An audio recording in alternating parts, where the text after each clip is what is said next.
አሸናፊ በሆነው ስልጥኖች በሚመርጡት በሰላማዊ መንገድ ለመታገል በመንግስት የቀረበን የሰላም ጥሪ ተቀብላችሁ እዚህ በመምጣታችሁና የህዝባችንን እረፍት ለመስጠት ሀገራችንን በጋራ ለማልማት ከድህነት ለመውጣት በመናደርገው ትግል ላይ በጋራ ለመስራት ፈቅዳችሁ በሰለጠነ መንገድ ለመታገል በሰለጠነ መንገድ ሀሳብን ለማራመድ ወደ ሰላማዊ የፖለቲካ መድረክ መምጣት በመቻላችሁና የክልሉ መንግስትም የሰላም አማራጮችን ከሁሉም መንገድ በላይ አትራፊ እንደሆነ ተረድቶ ለሰላም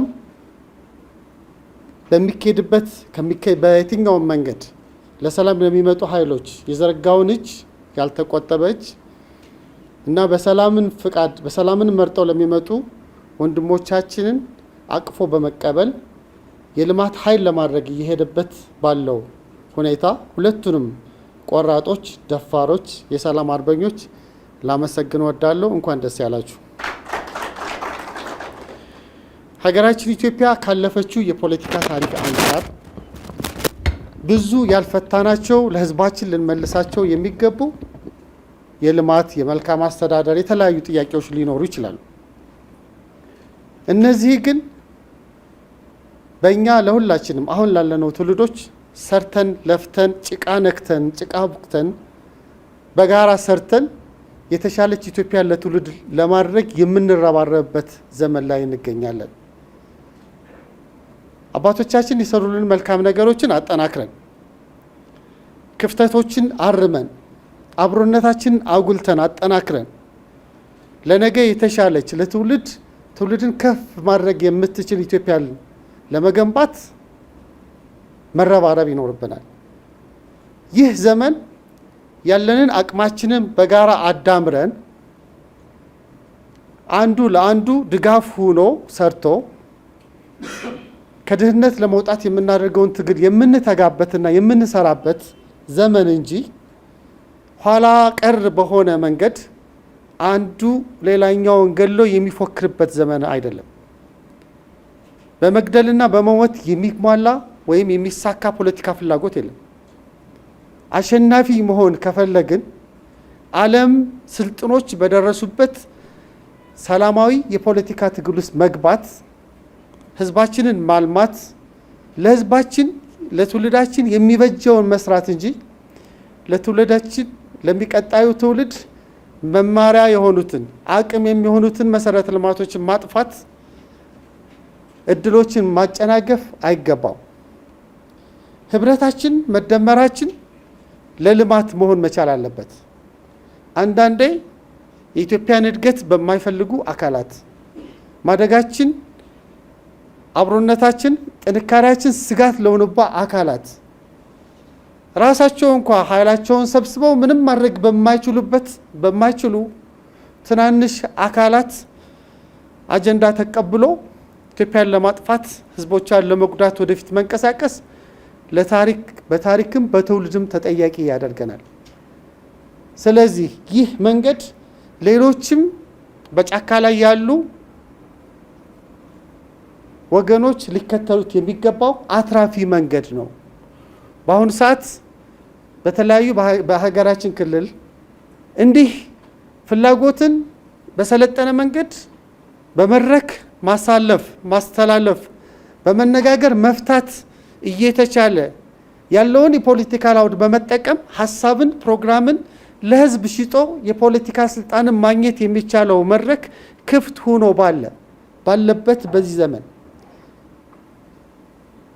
ኋላ ቀር የሆነውን የጠበንጃ መንገድ በመከተል የህዝባችንን እንቅስቃሴ በመግታት የህዝባችንን ዕለታዊ ከኑሮ ጋር የሚያደርገውን ትግል ፈተና ማድረግ ይህን መንገድ ትቶ በሰለጠነ መንገድ በሰለጠነ ፖለቲካል አካሄድ በሰላማዊ መንገድ ለመፍታት የሰላም መድረኮችን መጠቀም ያስፈልጋል። ለማጥፋት ለጥፋት የሚፈጠር ህብረት፣ ለጥፋት የሚፈጠር አንድነት የትም አያደርስም። ትውልድን እንዳይማር ለማድረግ፣ እናት ሕክምና እንዳታገኝ ለማድረግ፣ ገበሬ አርሶ እንዳይኖር ለማድረግ ገበሬ ነጋዴ ምርቱ እንዳያንቀሳቀስ ለማድረግ የሚደረግ የጥፋት ህብረት ሀገርን ከማጥፋት ውጪ ምንም ፋይዳ የለውም።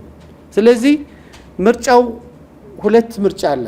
መልካም ስራ ሰርተን ጭቃ አብኩተን ሌት ተቀን ሰርተን በሰላማዊ ፖለቲካ መድረኮችን በሰለጠነ መንገድ ተጠቅመን ሀገራችንን በማልማት ለትውልዳችን የምትመች ታላቅ ሀገር ለመገንባት በጋራ መጣመር እና በታሪክ በትውልድ ታሪካችን በበጎ የሚታወስ መሆን አንደኛው ምርጫ ነው። ሁለተኛው ምርጫ ደግሞ ኢትዮጵያን ከሚወዱት ከማይወዱት ኢትዮጵያን ከማይወዱትና የኢትዮጵያ እድገት ከማይመቻቸው አካላት ጋር ወግኖ የህዝብን ስቃይ በማራዘም ትውልድ ትምህርት ቤት እንዳይማር በማድረግ ህፃናት ክትባት እንዳያገኙ በማድረግ ትውልድን በመግደል ተወቃሽ መሆን ደግሞ ሌላኛው መንገድ ነው። ምርጫው ህሊና ላለው ምርጫው በምክንያት ለሚያምን የመጀመሪያው እንደሚሆን አልጠራጠርም። እናንተ ደፋሮች ናችሁ። እናንተ ክብር ይገባችኋል። የሰላም መንገድን የሚመርጥ ደፋር ነው። በዚህ ዘመን የሚያሸንፍ ሀሳብን ሽጦ ኃይል ሰብስቦ ወደፊት የሚሄድ እንጂ በቀረው መንገድ ሌላኛውን አሸማቆ እንቅስቃሴ ፈጥሮ ማለት እንቅስቃሴ ገድቦ የህዝብን ሁከት በመፍጠር የሚገኝ የፖለቲካ ጥቅም የለም እና ትክክለኛውን መንገድ መርጣችኋል። በቀጣይም ጓደኞቻችሁ የቀሩ ካሉ ይህን መንገድ ይመርጡታል ብለን እናስባለን። ኢትዮጵያ በልጆቿ በርትተን ሰርተን ኢትዮጵያን የምናበለጽግበት ጊዜ ሩቅ አይሆንም። ሁሉም ባለቤት ነው። ሁሉም የሚሰራበት እንጂ የሚጎትትበት ዘመን እንዳልሆነ በዚሁ አጋጣሚ ላስታውስ ሞክራለሁ።